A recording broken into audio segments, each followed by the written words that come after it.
Hello everybody, this is Devon with HDpiano.com, and in today's video we're going to take a look at Budapest by George Ezra. Now your first thought might be, wait a minute, that's a great song, but there's no piano. And I'll say, well, yeah, you're quite right. But I do think it's pretty fun sometimes when you have a song you like, and I do really like this song, to kind of say, well, maybe I could try and make it work on piano. And, you know, I've always been a fan of finger-picked guitar, though I can't play guitar for the life of me. So I thought, you know, let's try it on piano. So I came up with something like this, and I'll be playing the intro and the verse for you guys.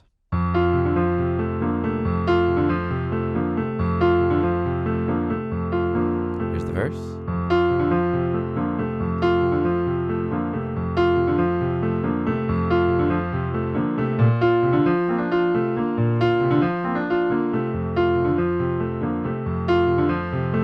Second half.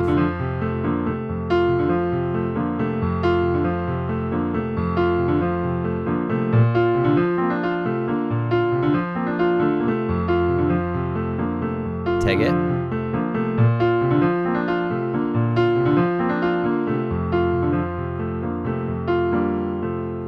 All right, and that leads right into the chorus there. So I had one little hiccup in there, but I can live with it. So as you can see, it's a lot going on. The fingers are moving a lot, right? But at its core, it's relatively simple. First things first, there's only two chords in this whole segment, right? The chorus introduces one third chord, but basically through this whole song, we're dealing with two chords, F major and B flat, right? That's the one chord, F major, and the four chord is B flat. Very common cadence that you hear every day of your life, probably on the radio or on an old record, anywhere. It's just ubiquitous throughout all types of music. So that's the core of it right there, all right, of the F chord. So you can think of it like left, right, left. So each eighth note is switching hands. Left, right, left, and then together. Left, right, together. Left, right, together. All right? So in that sense, it's easily divided, you know, left, right. Very easy to remember that. So if we break it down, we're playing a low F with the left hand and a high F with the right hand. And then we're going da-da-da. So we have 2 eighth notes and then 16ths and then an eighth. So just master that rhythm before moving on.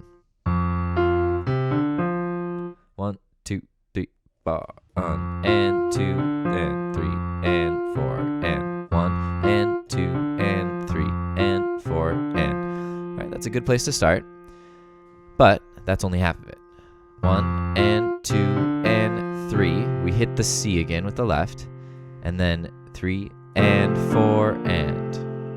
We move with A and C, C in the left, A in the right, up a step in the F major scale to D and B flat, and back down. And I believe you can hold an F there during that. Right, I re-articulate. I hold that F with my thumb, and then re-articulate it here. Okay, so it's a lot going on. So I'll play it nice and slow, and, you know, pause, rewind, do what you gotta do.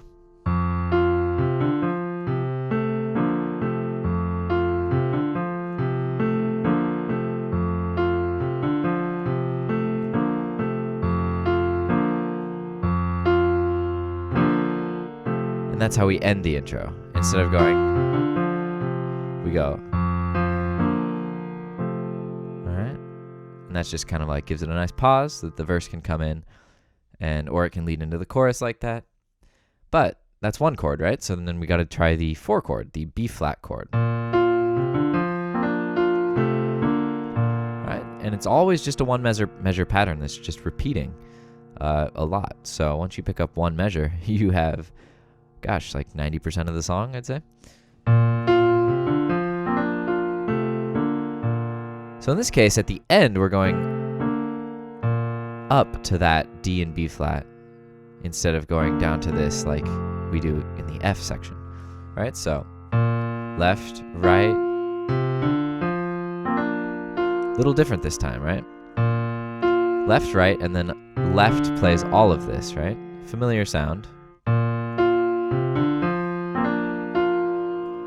So left, right, together. Left, right, together. So the second half, just kind of doing a grace note into a B flat major triad. Right? So grace note into a D and B flat from a C. Right? Add the F. And then with our thumb and pointer finger in the right and our pointer finger and thumb in the left, we go from C and A to D and B flat. So that B flat section looks like this. And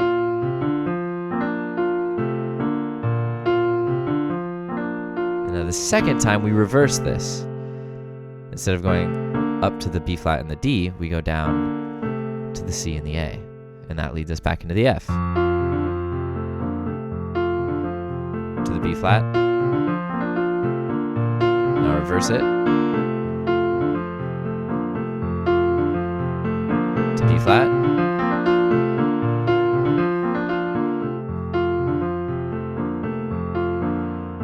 And there's that little ending I talked about earlier.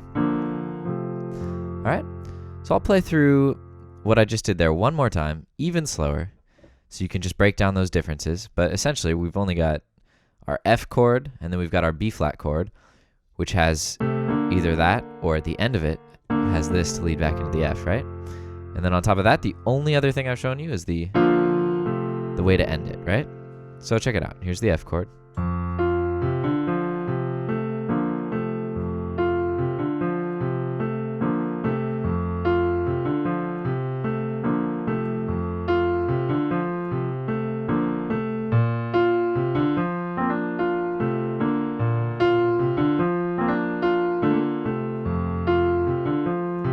Now if we tag the but for you part,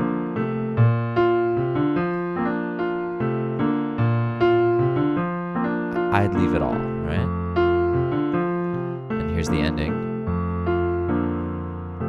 The ending of that section, right? Which then leads into the chorus, which I'll cover in the next video over at HDpiano.com.